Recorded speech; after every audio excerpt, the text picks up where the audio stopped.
With 40 events now on the calendar, the Challenge Triathlon family is taking participation in long-distance triathlon to levels never seen before. In 2014, there are challenge events in 20 different countries spanning every continent on the globe. In this show, we take you to the Middle East and the incredible nation of Bahrain, where the Bahrain royal family and the Challenge family will set a new standard for triathlon competition. This is the inaugural Challenge Bahrain half-iron distance triathlon. This small island nation has drawn one of the most competitive triathlon fields of 2014 to race in one of the most exciting events of the year. Ahead of the racers lies a unique course and the largest prize purse ever offered in triathlon history. The race course will take in some incredible architecture, open highways, a Formula One racetrack and a wildlife park. There's a total prize purse of $500,000 and the winners will walk away with $100,000, the largest ever prize for a half-iron distance triathlon. It's hardly surprising the race has attracted one of the strongest fields of the year and includes a number of world champions. I'm excited for the race, but right now I'm a bit more excited about the culture, about Bahrain, to see. I never have been here, so it's the first time, and I'm pretty impressed. And I'm still, not still, but I'm really excited just to see around the culture, to see people, and I'm looking forward. I really love that part of my job, travel the world and get to know different regions of it and different people. And I could just say the hospitality is really overwhelming. A lot of people told me about it, but to experience it firsthand is really great. And without even raced yet, it already was worth the trip. I love the challenge events. It's like being in a big family. It is a challenge family, right? And you're so used to the ITU races and its rules and regulations and its times, and here everything is more managed, so it's going to be good for the athletes.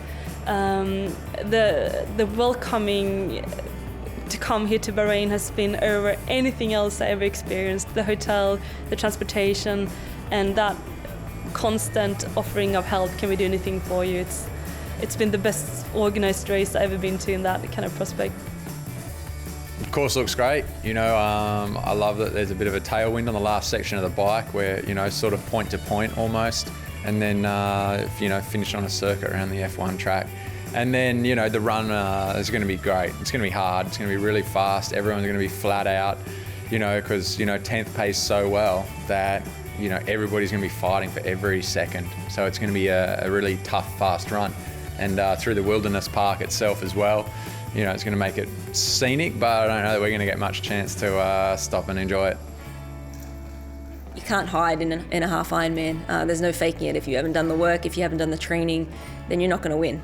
And that's the thing I love about this sport. I got into this sport of triathlon because the person who does the most work, the person who's willing to suffer, the person who's willing to put in those months and years of hard work generally gets to the top and generally can, win those big races. But I know that there are some other girls who have targeted this race for the year, and this sport is very competitive. And if you're not in great shape, then you're not going to win. As the race start approaches, this is a proud moment for the Challenge family and the people of Bahrain who've made this event happen. And a proud moment also for His Royal Highness Prince Nasser, who's been instrumental in getting this event off the ground. And he's been kind enough to spare a little time from his race preparation to chat to Chris McCormack. How are you feeling this morning? Well, I'm pretty happy and interested and really excited to start the race and to see how the end result comes out today. Usually it's different than any other race. I'm usually nervous and sometimes kind of not looking forward to, but this time I'm very much looking forward for this race. Wonderful. It's been a long time coming for you. We've been talking about this event for 9 months now. I was here only 4 or 5 days ago. You must be so proud of how everybody's come together in the kingdom and put this together, because it's absolutely remarkable. Well, it's a dream come true. And if you have a team that makes a dream become better than what you dreamt of, then you must be very, very proud. I'm very proud of my men, of my team that came here and put all of this together and make it actually happen. And not just that, but also to make it one of the best races we have ever witnessed. Yeah, and you're, I don't know if many people out there know, you're actually competing today with your brother Sheikh Khalid. How are you feeling for the event? Yeah, I'm not worried about my brother. He's not my competition. Don't tell him that. Yeah, okay. But yeah, I'm actually going for the wave of sub 440. So I hope that I do my best today and see what results comes up. Oh, wonderful. Well, we wish you all the best, and thank you for putting this on. I've said it before, I've said it to many people. In tennis we have Wimbledon, I think in golf we have the Masters, and now in triathlon we have Bahrain. This is the most remarkable event I've ever seen, and I'd like to thank you on behalf of everyone in triathlon for your vision and bringing this event here. It's my total pleasure. Thank you very much. Best of luck, Johannes. Thank you. Have a great day. Well, that is high praise indeed from Chris McCormack, of course, one of the legends of the sport. And he will now turn his attention to the race that is just about to get underway. 1,900 metres of swimming, of course, in the half-iron distance races. And it's an out-and-back course with 2 right-hand turns. And that could be where we see some of the swimmers trying to make a break. The pro men go first. They'll be followed shortly afterwards by the pro women. And it's a very, very strong field indeed. The water temperature around 22 and a half. Well, the race gets underway with a bang, and we're going to see some fireworks now, because it's so important to get a decent start in the swim. And it's highly likely that Dylan McNeice will try and break away early on, but these are very fast conditions. Salination levels are high. They're wearing wetsuits, and that limits the distance between the best and the worst in the water. And therefore, McNeice and the likes of Peter Jacobs are going to find it hard to break away. Everyone looking for the toes of someone just that little bit faster. And already turning into a little bit of a procession. That looks like McNeice that's already establishing himself at the front of the field. Characteristic stroke of his. I wonder whether he's going to be prepared. The women starting off. Jodie Swallow nearest the camera, and if McNeice is the star of the swim in the men's field, she is highly likely to be the star of the women's field. Jodie Swallow, who we've seen out of the water many times, coming out with the leading men. Well, she's surrounded by some of the best women in the world today. We'll see what she makes of this. High tempo from Swallow as always, and she'll breathe usually a couple of times to the left and then one to the right, but when she turns up the work rate, she'll stick to the left-hand side. Down to the bottom end of the course for the pro men, and still it's McNeice who leads. Just trying to ID some of the other athletes up there. Certainly Peter Jacobs is in there. Tim Don of Great Britain, he's capable of staying with this pace. Brad Carlefelt should be in there as well. Eric Watson of Australia, he's a pretty handy swimmer, and I think he's about 3 or 4 back at the moment. Well, the pace is pretty ferocious. I told you it's quick conditions. They've averaged so far 1 minute 6 seconds per 100 metres up to the top end of the course. Now, this is the women. Jodie Swallow in the black and white suit, and that looks like Fredriksson of Denmark on the far side with that high arm lift, the flick of the wrist. And Jodie Swallow at 500 metres has just accelerated and is starting to pull ahead of Fredriksson. Well, those two aren't having it all their own way. Kessler also in that leading group. Luxford is there as well. And Joyce of Great Britain nicely positioned at the moment in the women's swim, but it's Jodie Swallow who's now a body length clear and looks as though she's trying to make a clean break from the field. Swallow, who's won the 70.3 World Championships in her time back in 2010. She's won one of the hardest triathlons in the world in Alpe d'Huez. She won't be fazed by the conditions here, although she didn't have a particularly good outing in Abu Dhabi earlier this year. Well, there's the lead that Swallow has established.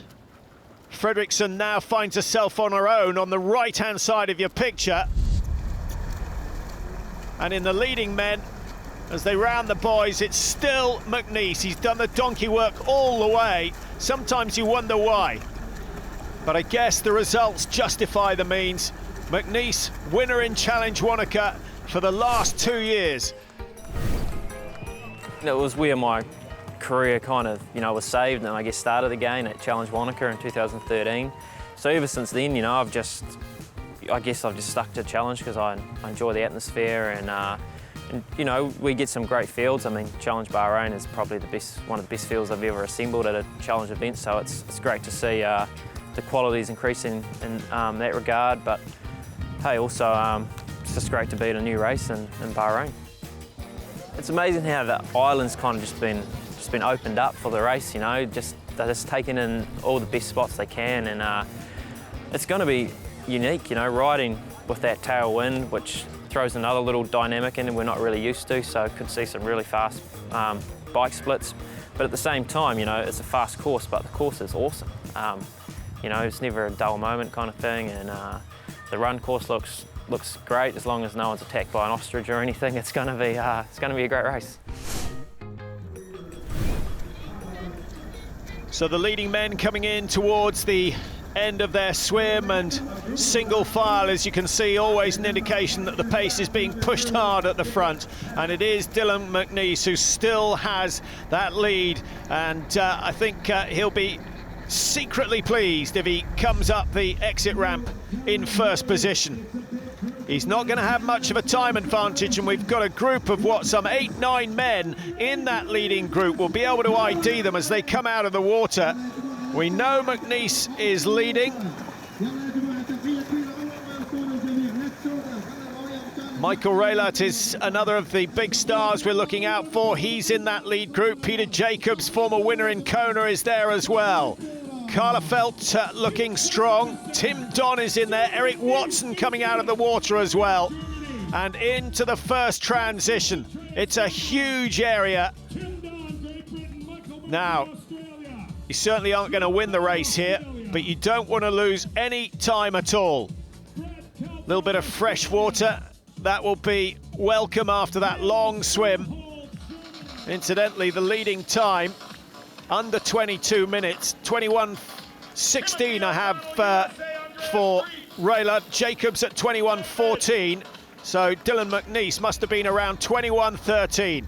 Well, it's Raylert who's quickest through T1 and first onto the bike, and he gives himself a lead of some 20-30 metres. Now that's significant because Raylert always goes hard early on. Second onto the bike is Jacobs, then McNeese, who lost a little time. Carla Felt goes. Neil Frommett is there as well. Tim Dodd on his bike. And Eric Watson losing just a little bit of time going through, but comes out pretty much level with Tim Don. And there you see the top 6 positions out of the water. Those positions changing just a little as they came through the transition area. Well, the age groupers now prepare for their long day out. Remember, the distance is 1,900 metres in the water, 90 kilometres on the bike, and they finish it off with a half marathon, 21.1 kilometres. It's a very long day for everyone. But the conditions are absolutely excellent, and it's no wonder that triathlon is growing as fast in Bahrain as anywhere else in the world. Well, it's been going on for 5-10 years, and then the last 3 or 4 years it's just exploded. The number of people, young, old, men, women, kids, just love it. Perfect conditions, warm weather throughout the year, good roads to cycle on, good roads to run on. It's a great sport. You'd see the athletes, you'd see different ages, different nationalities, you'd see business owners, you'd see engineers, bankers, all sorts of faces, all sorts of backgrounds, and it's amazing. And there is no better way of getting people together through sports, through triathlon. I'm very new to this. I've done sports before. My sister and her friends are road runners, are on a club of Bahrainis who go running regularly, and when they suggested taking part in a challenge, I figured why not, we'll give it a go. I wasn't originally going to do the whole race, but I signed up for it, so we'll see how it goes on Saturday. I think she's a little bit faster than me, so I'll give her credit for that. It's going to be a good competition though, but we're all rooting for each other. So. One of them is better in swimming and one is better in cycling, so hopefully I'm better in running, but we'll see how it goes on the day. A lot of our neighbours are picking up on international sporting events, and it's nice to see that Bahrain too can host an event that attracts world-class athletes and professional athletes to come see Bahrain at this, again, beautiful time of year. Oh, it's an iconic event. I think it's going to grow into one of the world-class events, and it probably will be that already on the inaugural one on the Saturday. And that's why people love it. They go to these races and they're on the start line with these world champions and the best in the sport. And you know, these people live and breathe it, and why not? It's a good, healthy thing to do, I think. The leading women now approaching the exit, and it's Jodie Swallow who is first out, and she leads an incredible field. The likes of Carfrae, Norden, Densham, Butterfield, Stimpson, Stefan Hauschild. It's the who's who of women's triathlon, and Swallow is first out of the water. Next to rise, it's Kessler and Fredriksson. Fredriksson on the left of your picture. Then we have Luxford. Ellis is there as well, and Rachel Joyce at the back of that group. She's had a good swim, Rachel Joyce. Just 31 seconds given away to Jodie Swallow. I think she'll be happy with that. Let's have a look at the course. It starts up in the top right hand, as you can see, heads down towards the Formula One circuit, where they'll finish with a lap of the track. Jodie Swallow onto the bike. Now that's not quick. 4, 5, 6, 7 seconds given away. I hope she doesn't lose by a margin of a couple of seconds. That could have made all the difference. Helle Fredriksson is going to be next to mount from Denmark, a very talented rider, been focusing on this race. Luxford is next, then Mary Beth Ellis and Rachel Joyce, the second of the British athletes. Again, just taking her time, and it seems a shame to give away some 40, 50 metres. I don't think they'll run away from her, but still, I think it looks as though Joyce has a race plan. Just take it easy for a while, because she seems in no hurry whatsoever. A woman who's put her law career on hold for now, and success today, I guess, will justify that, and maybe even give her a few more years on the triathlon circuit. Let's hope so, because she's had some brilliant results in recent years. Up the front of the field. No drafting, remember. There's a 20-metre gap required by each of the riders. And the athletes won't mind that, provided it's policed consistently throughout the day, and the referees are out there. Now, Fredriksson trying to close down that 25-second gap on the race leader, Jodie Swallow. Race leader, Jodie Swallow of Great Britain, looking strong. You can tell she's been coached by Brett Sutton, pushes a heavy, heavy gear, and going to extreme lengths to make sure that she stays hydrated throughout the race today. She has to stay focused as well.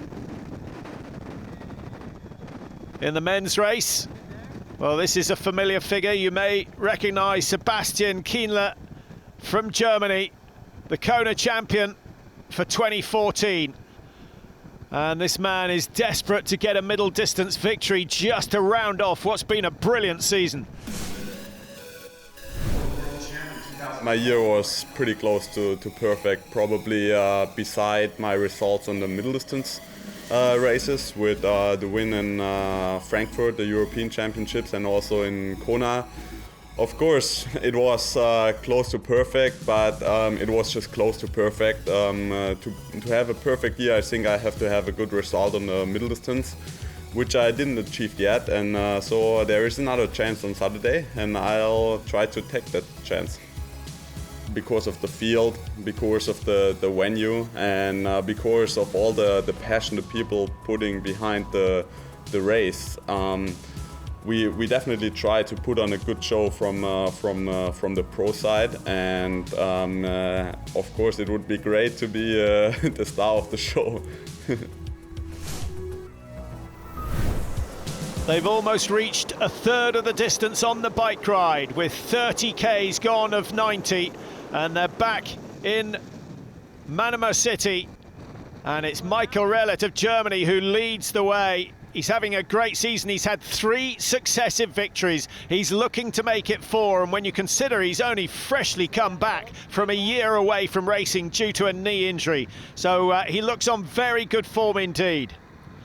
This is Tim Reed starting to make moves. This man came out of the water in 11th place. He was 1:03 off the lead. He's now got himself up into 2nd place, and Tim Reed looks as though he means business. Good start from him.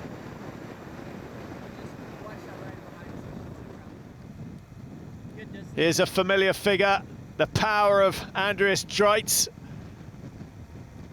coming up behind Tim Reed, and he's making it look so easy indeed. Dreitz, a man who wanted to be a professional cyclist, he found he didn't get anywhere doing that, switched to triathlon and had almost instant success. He can run a bit too, but certainly the cycling is where his strength is at the moment.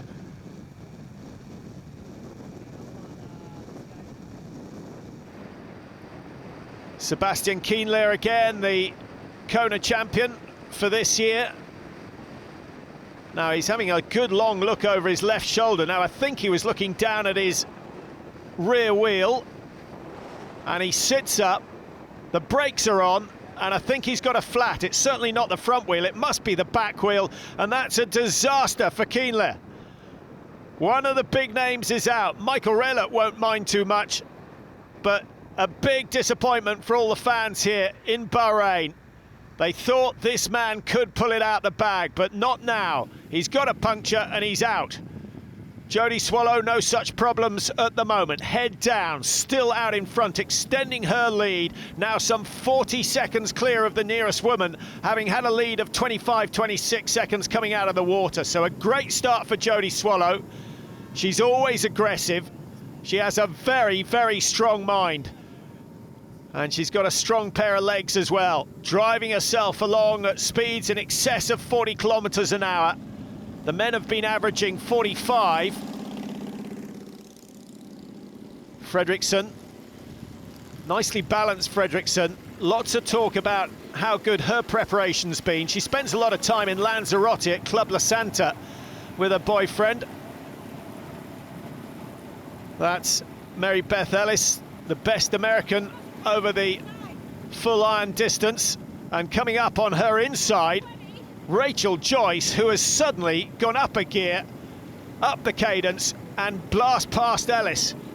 Well, I don't know whether this is a little showmanship or whether she's suddenly started to feel good, but there was no urgency from Joyce at the start of this bike ride, and now she is flying.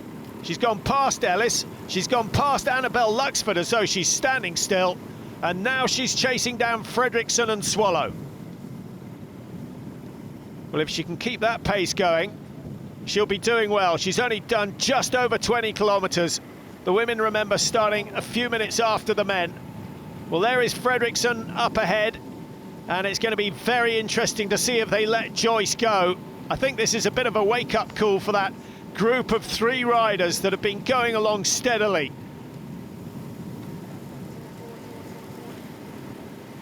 No sign of any movement from Fredriksson as Joyce goes through. Lovely riding. And Fredriksson suddenly ups the pace. In the men's race, this is Dreitz. And we're about to see a change in the lead. Michael Rellet of Germany being overtaken by his teammate. Well, no real surprises. Dreitz is an animal on the bike. He started the bike ride 1:30 behind, 1 minute 30. Dreitz made his big step back in 2011, really, when he won Rothsay. But he has had a tremendous season this year. An impressive win in Mallorca. He beat Arnouts there, and he beat Andreas Rellet, Michael's brother, back down into 3rd place. Now, how much of a lead can he establish? Or can he keep this pace going for the full 90 kilometres? A little further back, Brad Karlefelt going ahead of Luke Bell. He was ahead of him coming out of the water. So he must have been slow through T1, but now getting into his rhythm. And just ahead of Karlefelt, Niels Fromholt, who's going along nicely. Everyone racing for those minor places. Remember, the prize money all the way down to 10th, $3,000 for 10th, a whopping $100,000 for the winner of both the men and the women's event today. That will certainly afford them some good training for next season. The course referee out, just warning Fredriksson to stick back from Rachel Joyce, getting a little too close for comfort. Remember that distance today, 20 metres. Annabelle Luxford, who's looked pretty solid throughout. Little sustenance needed. They'll drink every 10-15 minutes in this heat. And just a little intake of carbs maybe every half an hour. The 31-year-old from Brisbane looking very steady at the moment. A first-timer in Abu Dhabi this year, and a first-timer, of course, here in Bahrain. 60 kilometres gone, and 30 still to ride for Prince Nasser, who's aiming to do 4:40, and by my calculation, he needs to be under 2:30 on the bike if he wants to achieve that, because he's certainly capable of doing 1:25 for the half marathon. And he looks as though he's got this one just about right. We'll obviously pick up on him later on in the race. Well, there you see the cursor indicating that the leading men are approaching the Bahrain International Circuit, where the Grand Prix will be held next April. They won't be going quite as quick, but they'll be mighty glad when they hit the smooth tarmac of the Formula One racetrack. And it looks as though Michael Rehler will be glad to get off the bike. Andreas Streitz, on the other hand, would like it to go for another 30-40 kilometres, because with every kilometre he's putting a few valuable seconds into Michael Rehler, and Rehler's certainly the quicker runner of the two, provided he's still as fit as he has been in the last couple of races. That knee has got to hold out. Jodie Swallow, she's being chased, and she's about to be caught, and it's still Rachel Joyce who's doing so much of the donkey work in that chase group. Her and Fredriksson have shared the lead, but Joyce was the one that realised the urgency of the situation. How much is she going to have left in the legs for the half marathon? 21.1 kilometres to run when they get off the bike. It's a flat course, but the temperatures are still high.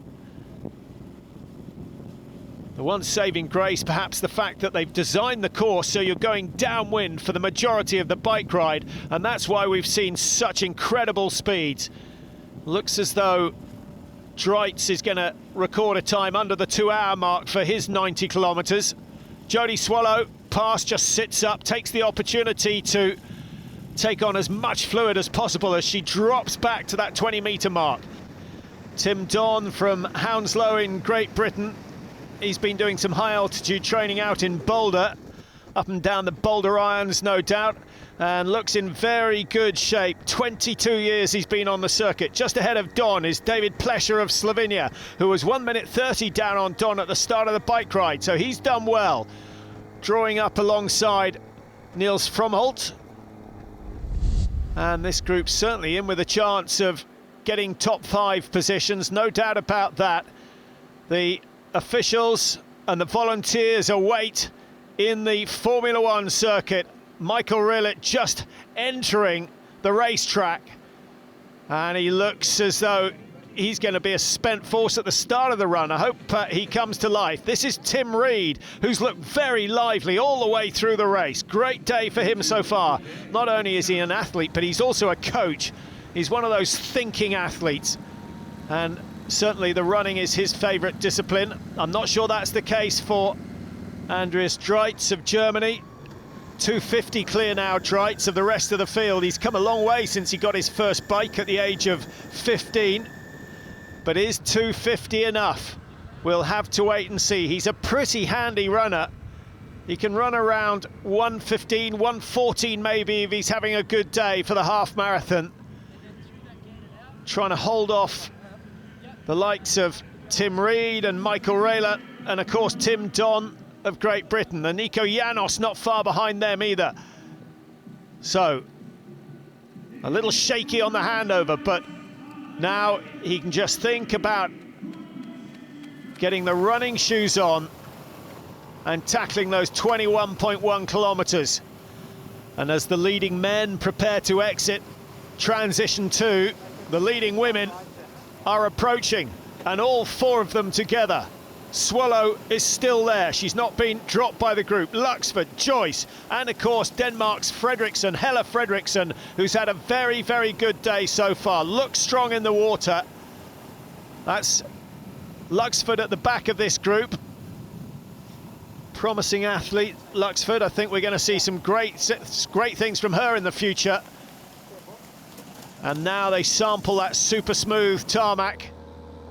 This is Andreas Dreitz, and it's a short stride. It's a typical stride for someone who's got a cycling background. Michael Rayler starts his running and already looking good. And Tim Reed there just going out, having started the run in 3rd place. Plescher in 4.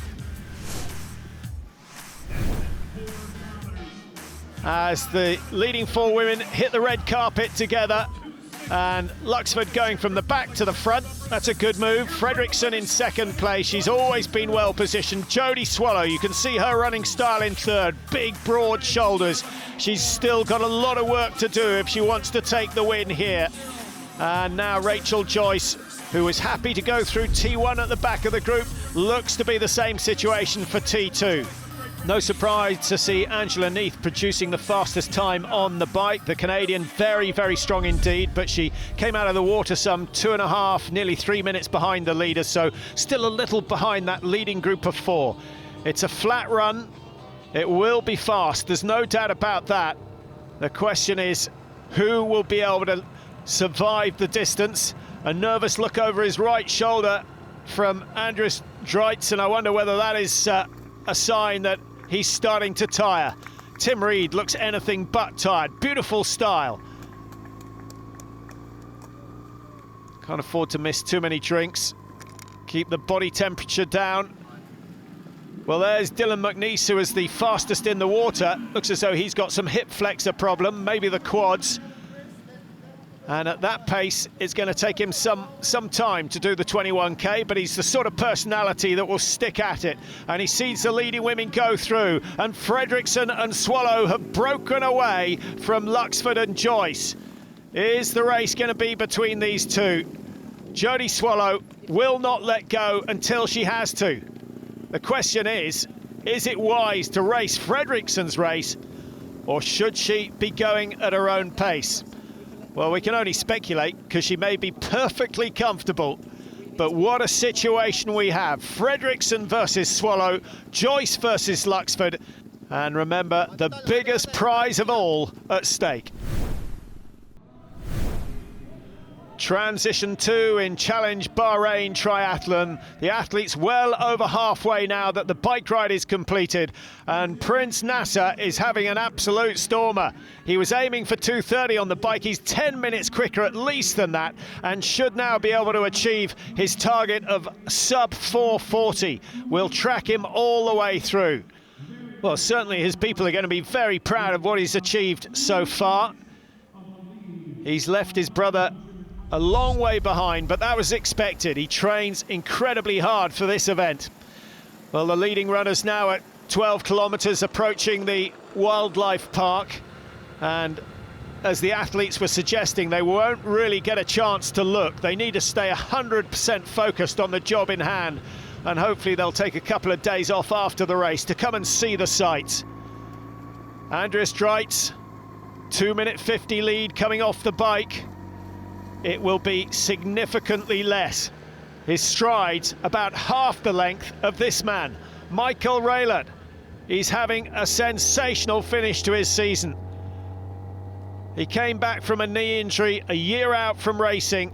He didn't win in Varsay, but he got through it without any physical problems, and he's just got better and stronger since then. Tim Reed with the job of trying to chase down Michael Raelert and, of course, Andreas Dreitz. He might get the latter, he won't get the former at this pace. And now we have the lead change. Dreitz caught Raelert on the bike. Raelert catches Dreitz on foot. And he's not going to hang around. These two, of course, know each other so well, both from Germany.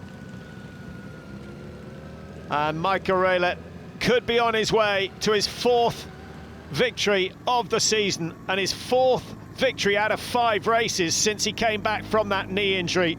He won in Miami, he won in Mandurah, and he won in Ballarat. Success must be part of the reason that he sticks at triathlon. Greetings from Kazakhstan.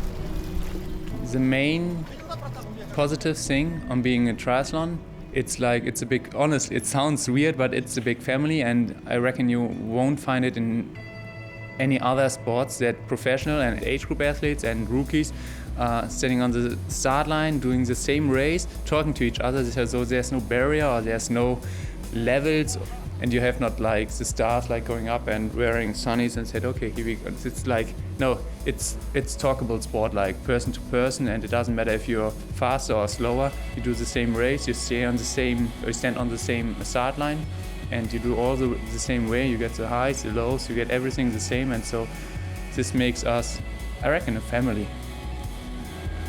I had a difficult start of the year, so my season starts a bit later than normal. But it's December, and for European December, it's always kind of Christmas and the sweet stuff and getting like lazy, and so it wasn't hard for the motivation, but for the body, he's still like, if you do it for 10 years, it's still Christmas time is December, and so, but motivation is still there, and I hope I'm not sure. It's kind of, I feel like an elephant. I don't know how strong or how weak I am, so I definitely will see it on Saturday, and I definitely will see it on Saturday, I hope. So let's pick it up with the leading women. This looks like Annabelle Luxford, who's lying in 4th place at the moment. A woman who's had 16 ITU podiums in her career. Rachel Joyce just ahead of her. Limited training for Joyce between Kona and Mandurah, but she got herself together after that, and she's proved that today. She's in very good shape. And here are the two leaders, Fredriksson and Swallow. Swallow, as I said, is going to be hard to shake off. But Fredriksson is controlling the pace here. Big crash off a bike in 2010. And suddenly it looks as though Fredriksson has made the break. She has. She's accelerated, and there's no response at the moment from Jodie Swallow. You can see those shoulders of Swallows pumping away, but the speed is not increasing. The posture, the poise of Fredriksson stays the same. Well, I hope that she's not distracted by the ostriches. Now they can run at something like 70 kilometers an hour. You could do with a bit of leg speed like them at the closing stages of a race like this. Annabelle Luxford keeps her eyes on the tarmac. So does Fredriksson, the race leader. Helle Fredriksson could well be heading to the Challenge Bahrain title this year. Certainly no deceleration. Well, they were promised wildlife, and they've seen a fair amount over the last 10 minutes or so. Jodie Swallow, has she given up on the chance of winning? I don't think so. She'll keep fighting. That's the sort of personality she is, but she may find that she ends up fighting for 2nd place, because it looks as though Rachel Joyce is still there, and Swallow avoids a close collision. The bird was wise to take a swerve. Jodie Swallow, a very strong athlete indeed. So into the last kilometre now for Michael Raelert. He's heading home, there's no doubt about it. In this sort of shape, no one is going to catch him. Andreas Dreitz is a long, long way behind, having started 2 minutes 50 ahead. And Tim Reed, although he's running nicely, has not made any ground on Michael Raelert. And he's got a lot of empty tarmac behind him. The Germans really are fantastic when it comes to distance triathlon. The Raelert brothers are to distance triathlon what the Brownlees are to the Olympic distance. And onto the red carpet, 50 metres to go. Watch the clock, 3 hours, 35, 44, 45, 46. He's going to be sub 3 hours 36, but most impressive of all, his running time comes in at 1 hour 10, and if he hadn't stopped he could have beaten 1 hour 10:15. Well, a superb run, and with that sort of strength he's got a chance of winning every triathlon that he enters. He's back, and he's back in style. 4 victories for the season, despite the fact that he started late. It will certainly go down as one of his best. He was unbeaten over 70.3 back in 2010, and he's looked pretty strong this season as well. Andreas Streitz back into the finish area. All credit to this man. He went early, he had to go early because the bike is his strong point. He built a fantastic lead of 2 minutes 50, but he needed another 2 minutes 50 if he was going to hold off Michael Raelert. But second place is still a fantastic achievement, and it's a 1-2 for Germany. And you can see what that means. Between them, they pocket $150,000. Tim Reed's going to snatch the last place on the podium today. He's been strong in all 3 disciplines. 3 hours 39 and 26. He's only just outside the time of Andreas Streitz, less than a minute in it. But a podium finish still fantastic for Tim Reed. One of Australia's best distance triathletes now. And how about this? 22 years on the tour. He's got 4 world titles to his name. And Tim Don misses out on the podium, but it's 4th place and a very, very useful check to take home.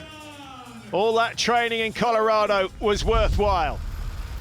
Well, as the men enjoy a drink and a rest, let's get back to the women's race, and there's a fantastic battle going on for 2nd and 3rd. Jodie Swallow, who, remember, led out of the water. She led for 70 kilometres on her own on the bike, and now she's struggling to hold on to that runners-up position. Fredriksson is away and clear. Rachel Joyce comes strong on the run, just as she came strong on the bike as well. And Joyce opens up those legs, and again Jodie Swallow has to suffer. How many times will this happen in her career? I guess that's one of the disadvantages of having swimming as your main strength. Prince Nasser, he's still going, and he's still going strong. A brilliant time on the bike for Prince Nasser, 2 hours 20, and he's well on schedule for beating his target time of 4 hours 40. I think he's going to be closer to 4 hours 20 the way he's been going so far. He's not been short of company on the way round. Helle Fredriksson, just a few meters to go, and she still looks as composed as she was at the start of this run just over an hour ago. 23:04 in the water.